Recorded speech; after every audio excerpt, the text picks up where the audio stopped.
இன்னைக்கு தலைக்கு என்ன பார்க்க போகிறோம்? மிளகு குழம்பு, அவரைக்காய் போட்டு கூட்டு, பிடிக்கரணையில் பொறுத்து, தக்காளி போட்டு பொறுத்து.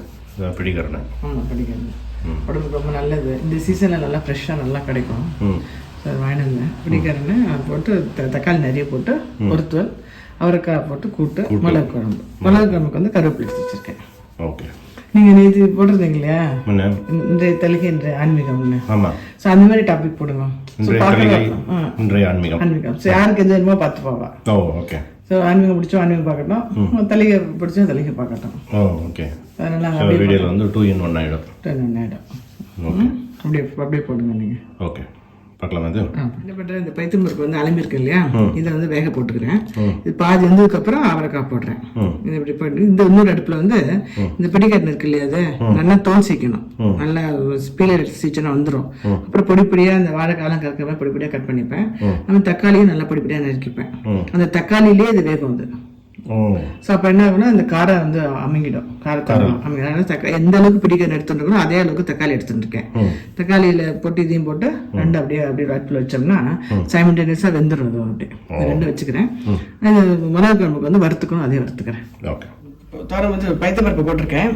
இந்த மஞ்சள் சீச்சிட்டு வெங்காயம் இருக்கட்டும். அப்படியே இந்த பிடிக்கன்னு இருக்கு இல்லையா, நல்லா தோலை சீச்சுட்டு இப்படி படிப்படியாக நறுக்கிட்டேன். இதே அளவுக்கு வந்து தக்காளி எடுத்து தக்காளியும் நறுக்கிட்டுருக்கேன். ஓகே. 1/4 பாகம் வெந்திருக்கு. அவரைக்காவும் போட்டுட்டு ரெண்டு ஒன்றா வேகட்டும். அப்படியே அவரைக்காய் வேகிறது கொஞ்சம் டைம் ஆகும். அதனால தான் பாதி வேகும் போதே போட்டிருக்கேன். அது அப்படியே வெந்துருக்கட்டும். என்ன சேர்ந்துருவேன் என்ன குடச்சில் மிளகு 2 டீஸ்பூன், துவரம்பருப்பு 2 டீஸ்பூன், உளுத்தம்பருப்பு 2 டீஸ்பூன், காரத்துக்கு ஏற்ற மிளகா, பெருங்காயம், இதெல்லாம் 1 ஸ்பூன் எண்ணெய் விட்டு நல்லா வறுத்துருவேன். வறுத்துட்டு அந்த அடுப்பை ஆஃப் பண்ணிட்டு அந்த சூட்லேயே இந்த கருவேப்பிலையும் போட்டுட்டு இந்த புளிஜலம் எல்லாம் ஒன்றா விட்டு அரைச்சிட்டு அப்படியே அடுப்பில் வச்சிருவேன். வறுத்துக்கிறேன். மிளகு குழம்புக்கு ஆமாம், வறுத்துக்கிறேன். பிடிக்கிறன்னைக்கு தக்காளியும் போட்டுட்டு இந்த இதையும் போட்டு அப்படியே அது அடுப்பில் சிம்மில் வச்சோம்னா ரெண்டும் அப்படியே ஆயின்ருக்கும். ஜலம் விடுவேன். அதே தக்காளியிலே இருக்க ஜலம் போகிறோம். அது அப்படியே வெந்துருக்கும்.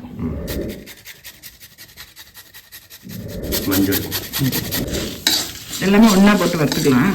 வறுத்துட்டு அடுப்பு ஆஃப் பண்ணிட்டு அந்த சூட்டில் இந்த கருவேப்பிலை போடுவேன். கருவேப்பிலை போட்டுட்டு எல்லாத்தையும் ஆறினோடனே இந்த புளி ஜலத்தோடு சேர்த்து அரைச்சிடும். இது வந்து கெட்டு போகாது. 2 நாள் 3 நாள் கூட வச்சுருக்கேன்.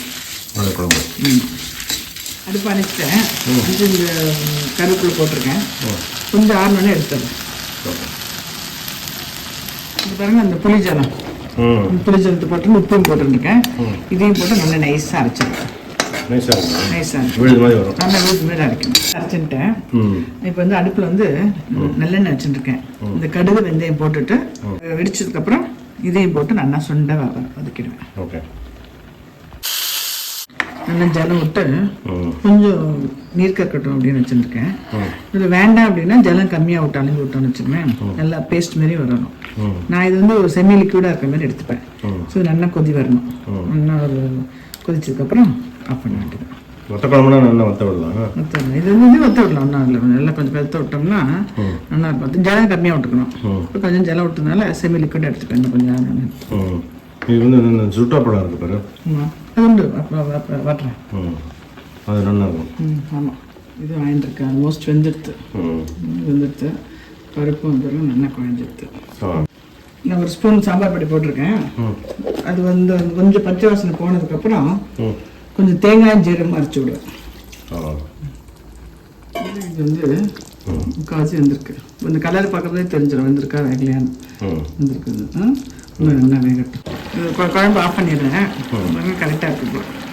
ஆயிடுத்து. அடுப்பு ஆஃப் பண்ணிடுறேன். இப்போ கூட்டுக்கு வந்து ஜீரகமும் தேங்காய் வச்சுருக்கேன், அரைச்சி விட்றேன். கூட்டு அரைச்சி விட்டேன் இல்லையா, தாளிக்கிறது தேங்காய் எண்ணெயில் கடுகு உளுத்தம்பருப்பு பெருங்காயம் வெடிச்சோடனே போட்டால் கூட்டாயிடுது. முடிஞ்சாயிடுது பாருங்க. சாம்பார் பொடி 1 ஸ்பூன், மிளகா பொடி 1 ஸ்பூன். அது வந்து 5 மினிட்ஸ் அதில் அந்த பச்சை வாசனை போகிறதுக்கு வதக்குவேன். அதுக்குள்ளே கரெக்டாக எல்லாம் அப்சர்வ் பண்ணிடணும். அதெல்லாம் தெரியும். என்ன பண்ணியிருக்கோம்? மிளகு குழம்பு, அவரைக்காய் கூட்டு, பிடிக்காத கொத்து. ஃபண்டாஸ்டிக் காம்பினேஷன், சூப்பராக இருக்குது. இதெல்லாம் நீங்கள் கொடுத்த ஐடியா தான். காம்பினேஷன் உங்களுக்கு கேட்காம பண்ண மாட்டாங்க. Okay, thanks Ashwik. தேங்க்யூ. ஆன்மீகம் வந்து சொல்லுங்கள். இன்றைய ஆன்மீகம் பார்க்கலாம். இன்னொரு காஞ்சி மகாபெரியவா சரித்திரத்தில் நடந்த ஒரு உண்மை சம்பவம் பார்க்க போகிறோம். இந்த காஞ்சி பெரியவருக்கு வந்து எப்பவுமே ஒரு பழக்கம் உண்டு. அவர் சமயம் கிடைக்கும் போதெல்லாம் அங்கே இருக்கவா மடத்தில் இருக்கவாளெல்லாம் கூப்பிட்டு அந்த ஊரில் இருக்கவாளெல்லாம் கூப்பிட்டு கலந்து பேசுவார். நிறைய கதைகள் சொல்லுவார். கதைகள் சொல்லி கேட்குறவாள்கிட்ட கொஸ்டின் கேட்பார். அதுக்கு பதிலும் சொல்லுவார். பதில் வந்து எப்பவுமே எப்படி இருக்கும் அப்படின்னா ப்ராக்டிக்கலாக நம்ம வந்து நமக்கு புரிகிற மாதிரி தீர்வும் கொடுப்பார். அது ஒரு பழக்கம் உண்டு. அப்படி அந்த மாதிரி ஒரு நாள் எல்லாரையும் கூப்பிட்டு வச்சு மடத்தில் இருக்கவா பக்தர்கள் எல்லாரையும் கூப்பிட்டு ஒரு சமயம் ஒரு கதை சொல்லியிருந்தார். அந்த கதை எப்படி போகிறது அப்படின்னா, பிரம்மனுக்கு ஆரம்பத்தில் 5 தலை இருந்தது.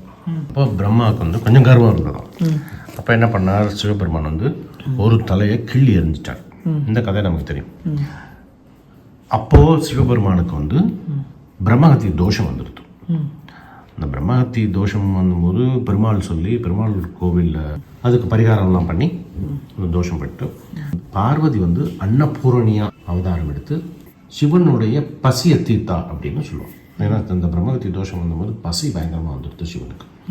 அந்த பசியை தீர்த்தது அன்னபூரணி அப்படிங்கிற கதை. இந்த கதையை வந்து எல்லாருக்கும் பக்தர்களுக்கு மடத்தில் இருக்கவாளுக்கு எல்லாருக்கும் பெரியவா சொல்லிட்டு இருக்கான். சொல்லிட்டு இருக்கும்போது இந்த கதையை சொல்லி முடிச்சுட்டு பெரியவா கேட்குறான், தேவலோகத்தில் இருக்கவாளுக்கு பசிங்கிற உணர்வு கிடையாது. இப்படி ஒரு கதையும் உண்டு. தேவலோகத்தில் இருக்கவாளுக்கே பசி உணர்வு கிடையாது. நம்ம மனுஷாளுக்கு இருக்கிற மாதிரி அந்த தினப்படி இருக்கிற உணர்வுகள்லாம் கிடையாது. அதை தாண்டி இருக்கிற ஆத்மாக்கள் தான் தேவலோகத்தில் இருப்பான். அந்த தேவலோகத்தையே சிருஷ்டி பண்ணவா பெருமாளும் சிவனும் அவளுக்கு இந்த மாதிரி தோஷங்கள் இந்த மாதிரி உணர்வுகள்லாம் பாதிக்குமா அப்படின்னு அவரே கேட்குறாரு. இதை நம்ம யோசிக்கவே கிடையாது. இதை அவர் கேட்குறாரு. யார்கிட்டையும் பதில் இல்லை. ஆமாம், அவருக்கு எப்படி வரும் அப்படிங்கும்போது பெரியவா சொன்னது, இந்த கதைகளில் வந்து பெருமாள் ஆகட்டும் சிவன் ஆகட்டும் இந்த கதைகளில் வந்து இந்த மாதிரி புராணங்கள் இருக்கிறதுக்கு காரணம் வந்து சட்டதிட்டங்களுக்கெல்லாம் உட்பட்டு இருக்கணும் அப்படிங்கிற உணர்வை தூண்டுறதுக்காக சொல்கிற இந்த கதைகள். சட்டதிட்டங்கள் உருவாக்குறதே அவாதான். ஆனால் அந்த சட்டத்திட்டங்களுக்கு உட்பட்டு இருப்பாவா. அவளுடைய அவதாரங்கள் அவளுடைய புராணங்கள் காமிக்கும். என்னன்னா எல்லாருமே வந்து ஒரு சட்டம் ஒரு திட்டம் ஒரு வழிமுறை இருக்குது அப்படின்னா அதை வந்து பின்பற்றணும் அப்படிங்கிறது ஒரு முக்கியம். இது வந்து கிருஷ்ணா வந்து பகவத்கீதையில் அர்ஜுனனுக்கு சொல்லியிருக்கான். நமக்குன்னு ஒரு கடமை இருக்கு இல்லையா, கர்மம் இருக்கு இல்லையா, அதை வந்து பின்பற்றணும் அப்படின்னு சொல்றாரு. சட்டத்திட்டங்களுக்கு உட்பட்டு இருக்கணும், வாழ்வு முறை அப்படி இருக்கணும் அப்படிங்கிறத சொல்றது. எல்லாரும் ஒத்துண்டா, ஆமா அதை பின்பற்றணும்.